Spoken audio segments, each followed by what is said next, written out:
సభకు నమస్కారం. ఆంధ్ర సారస్వత పరిషత్ సమక్షంలో మిత్రులు గజల్ శ్రీనివాస్ గారి నేతృత్వంలో, సమన్వయకర్త రామచంద్రరాజు గారి నేతృత్వంలో నిర్వహించబడుతున్నటువంటి 3వ ప్రపంచ తెలుగు మహాసభలకు హాజరైనటువంటి వేదిక మీద ఉన్నటువంటి పెద్దలు ఎందరో ఉన్నారు.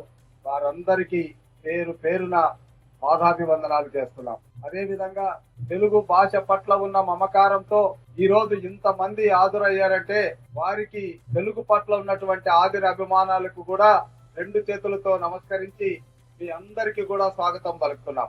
పెద్దలు గౌరవనీయులు తెలుగు భాషను ఆరాధిస్తూ తెలుగు భాష యొక్క పాండిత్యాన్ని, గొప్పతనాన్ని ప్రపంచానికి సాధ్యమైనంత వరకు తెలియజేయడానికి నడుము కట్టినటువంటి మార్సెస్ అధ్యక్షులు గోకుల్ గారికి, మేడం గోకుల్ గారికి, అదే విధంగా ఆంధ్రప్రదేశ్ శాసనసభ అధ్యక్షులు అయ్యన్న పాత్రుడు గారికి, న్యాయమూర్తులు జయసూర్య గారికి, మరి తెలుగు భాషను ప్రపంచానికి చాటి చెప్పే విషయంలో తన వంతు కృషి చేస్తున్నటువంటి పెద్దలు మాకు మార్గదర్శి మండలి బుద్ధప్రసాద్ గారికి, మా రాజకీయ గురువు గారు ఆల్పాటి రాజా గారికి, ఎమ్మెల్సీ గారికి, ఆసీనులైనటువంటి స్వామి గారికి, వేదిక మీద ఉన్నటువంటి ఇతర పెద్దలకు, ముఖ్యంగా ఈ సభ నిర్వహణ తన భుజ స్కంధాల మీద వేసుకొని అద్వితీయంగా ఈ సభను నిర్వహిస్తున్నటువంటి మిత్రుడు కేశిరాజ్ అంటే చాలా మందికి తెలియదు. గజల్ శ్రీనివాస్ అంటేనే ఈ ప్రపంచం మొత్తం కూడా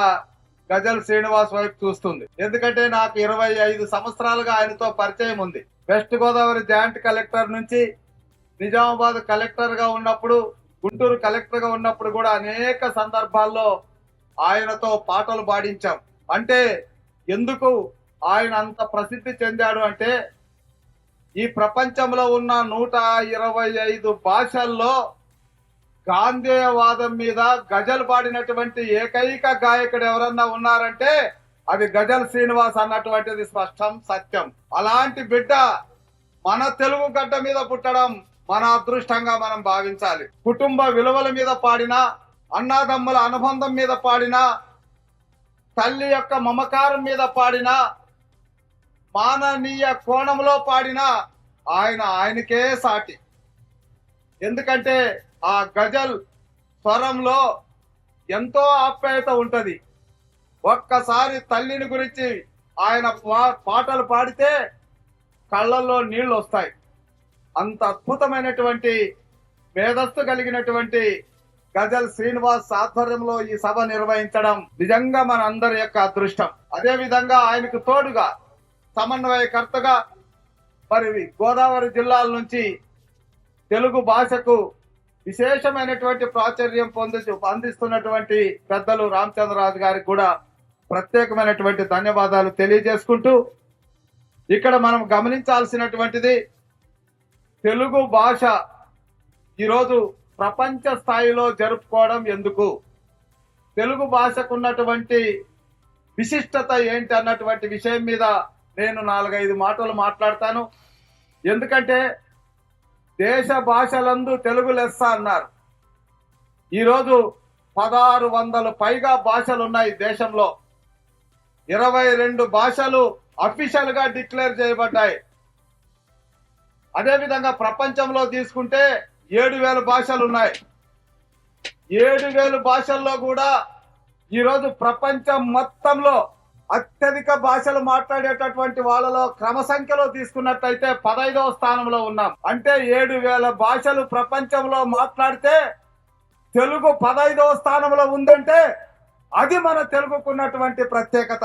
అదే విధంగా ఈ దేశంలో భాషలకెల్లా తెలుగు లెస్స అన్నటువంటి పదానికి అర్థం, ఈ దేశంలో ఉన్నటువంటి అనేక భాషలు ఉన్నప్పటికీ హిందీ, బెంగాలీ తర్వాత అత్యధిక రాష్ట్రాల్లో మాట్లాడే 3వ భాష తెలుగు.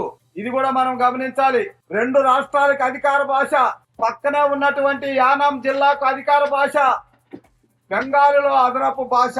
ఇంత ప్రావీణ్యత ఉన్నటువంటి తెలుగు భాష, ఇది కూడా మనం గమనించాలి. ఇకపోతే ఇక్కడ విద్యార్థులు కూడా చాలా మంది ఉన్నారు కాబట్టి కొన్ని విషయాలు నేను తెలియజేయడానికి కొంత స్వేచ్ఛ తీసుకుంటాను.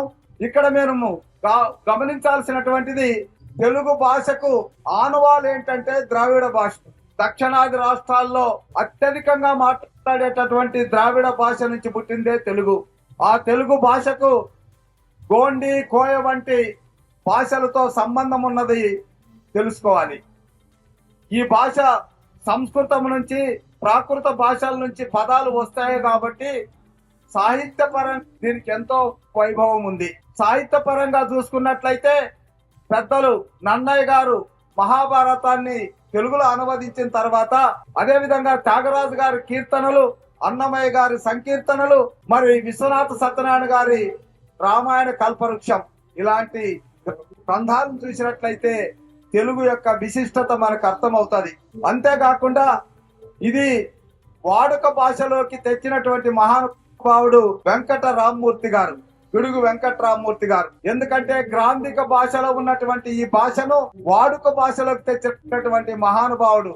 అందుకే ఆయనకు పితామహుడుగా పేరు కూడా ఉంది. అంతేకాకుండా మన భాషకు చాలా ప్రపంచ భాషలలో ఉన్న భాష కన్నా సౌందర్యము ఎక్కువ. దీన్ని అజంతా భాషతో పోలుస్తారు. ఎందుకంటే ఈ భాషలో ప్రతి పదం చివరన అచ్చుతో ముగిస్తుంది. అచ్చులంటే మనకు ఆ, ఈ, ఊ ఇవి ఉన్నాయి. అట్లాగే ఇంగ్లీష్ లో ఇది ప్రపంచ భాషలో ఎందుకు 15వ స్థానంలోకి వెళ్ళిందంటే, ప్రపంచ భాషలో ఎక్కువగా మాట్లాడే ఆంగ్ల భాషలో అతి ముఖ్యమైనటువంటి ఓవల్ 5 ఉంటాయి. ఏ, ఈ, ఐ, ఓ, యు. ఆ 5కి సమాంతరంగా ఉన్నటువంటి తెలుగు పదాలు ఆ, ఈ, ఊ, ఏ, ఓ. అందుకే ఏ భాషలో ఉన్న తెలుగు ఈజీగా మిళితమైపోతున్నటువంటి, కలిసిపోతున్నటువంటి అద్భుతమైనటువంటి సౌందర్యం ఇందులో ఉంది. అందుకే దీన్ని ఇటాలియన్ ఈస్ట్ ఆఫ్ అని కూడా అంటారు. అంటే ఇక్కడ మనం ఆలోచించాల్సినటువంటిది ఏంటంటే, ఈ భాషకు ఉన్నటువంటి విశిష్టతను మనము దృష్టిలో పెట్టుకోవాలి. అదేవిధంగా అక్షరమాలను కనుక మనం తీసుకున్నట్లయితే శాస్త్రీయంగా ఈ భాషను రూపొందించబడ్డాయి.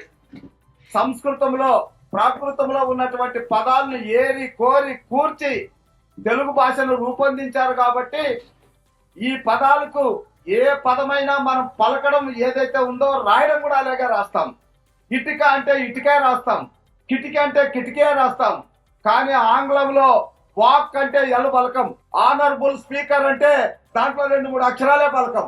అంటే అక్షరాలు పలకడానికి నోచుకోలేని భాషలు ఎన్ని ఉన్నా ప్రతి అక్షరం పలకాల్సిందని నిర్దేశించేటటువంటి భాష తెలుగు భాష. ఇది మనం గమనించాల్సినటువంటి విషయం. ఈ రోజు తెలుగు భాష మనకు ఒడిశాలో మాట్లాడుతున్నారు, కర్ణాటకలో మాట్లాడుతున్నారు, తమిళనాడులో మాట్లాడుతున్నారు, కేరళ, పంజాబ్, ఛత్తీస్గఢ్, మహారాష్ట్ర, అండమాన్ నికోబార్ దీవుల్లో కూడా మాట్లాడుతున్నారు. అంటే తెలుగు భాష అధికార భాషగా 10 కోట్ల మంది వాడుతూ ఉంటే రెండో భాషగా 2 కోట్ల మంది ఈ దేశంలో వాడుతున్నారు అన్నటువంటిది మనం అర్థం చేసుకోవాలి. ఇంత విశిష్టత ఉన్నటువంటివి మా మండలి బుద్ధప్రసాద్ గారు ఎప్పుడైనా చెప్తారు, 10,000 శాసనాలు తెలుగులో ఉన్నాయి. ఆ శాసనాలని మనం చదివించడం అన్నటువంటిది ఒక వారసత్వంగా తీసుకోవాలి, మన పిల్లలకు నేర్పాలి. అందులో ఉన్నటువంటి తీయదనాన్ని మన వారసత్వానికి అందించాలన్నటువంటి ఆలోచనతోనే ఈ సభలు జరిపారన్నది సత్యం. అందుకోసమే ఇక్కడ ఉన్నటువంటి పెద్దలందరికీ కూడా 2 చేతులతో నమస్కరిస్తున్నా. మన పిల్లలకి తెలుగు యొక్క తీయదనాన్ని నేర్పండి. తెలుగు అనేది అమ్మ భాష. అమ్మ భాష మనకు జీవన శైలిలో ఉండేటటువంటి నరాల్లో ఉండేటటువంటి భాష. ఇతర భాషల్లో కూడా పాండిత్యం ఉండాలి, ఎందుకంటే మనుగడ కోసం పాండిత్యం ఉండాలి. అంతేగాని అందులో పైత్యం రాకూడదు. ఆ భాష తప్ప ఇంకొక భాష ఏది లేదన్నట్టుగా తెలుగు వాళ్ళు కూడా, ఇద్దరు తెలుగు వాళ్ళు ఉన్నా కూడా ఇంగ్లీష్ లో మాట్లాడడం దురదృష్టకరం. ఈ రోజు మనం ఎక్కడికైనా తమిళనాడుకి వెళ్ళండి, 2-3 తమిళులు ఉంటే ఖచ్చితంగా తమిళ్లోనే మాట్లాడతాం. కాబట్టి మన విశిష్టమైనటువంటి తెలుగు భాషను ముందుకు తీసుకెళ్లాల్సినటువంటి, భావితరానికి అందించాల్సినటువంటి ఒక అద్భుతమైనటువంటి అవకాశాన్ని మన గజల్ శ్రీనివాస్ గారు, రామచంద్రరాజు గారు అవకాశాన్ని కల్పించినటువంటి మన ముఖ్యమంత్రి చంద్రబాబు నాయుడు గారు, అదే విధంగా ఈరోజు ఇక్కడ ఉన్నటువంటి ఈ విగ్రహం వెనక ఒక మూర్తి భవించినటువంటి, తెలుగును ఆరాధించినటువంటి ప్రపంచ ప్రఖ్యాత విశ్వ నటుడు ఉన్నారు, నందమూరి తారక రామారావు గారు. తెలుగు యొక్క గొప్పతనాన్ని, తెలుగు ప్రజల యొక్క ఆత్మగౌరవాన్ని ప్రపంచానికి చాటినటువంటి ఆ మహనీయుని యొక్క కళాక్షేత్రంలో ఈ సభ నిర్వహించడం అదృష్టంగా భావించి మరొక్కసారి సభా నిర్వాహకులకు కృతజ్ఞతలు తెలియజేసుకుంటూ ఎన్ని పనులు ఉన్నప్పటికీ కూడా ఈ కార్యక్రమానికి వచ్చి తమ ఆశీస్సులు అందజేసినటువంటి పెద్దలందరికీ మరొక్కసారి నమస్కరించి ఈ కార్యక్రమానికి వచ్చిన మీ అందరికీ మీ కుటుంబాల్లో మంచి జరగాలని, తెలుగు ప్రాచుర్యంలో మీ వంతు కృషి జరపాలని మిమ్మల్ని అందరినీ కోరుకుంటూ అలాంటి శక్తిని ఆ భగవంతుడు మీకు ఇవ్వాలని మనసారా దేవుని ప్రార్థిస్తూ సెలవు తీసుకుంటున్నాను. నమస్తే.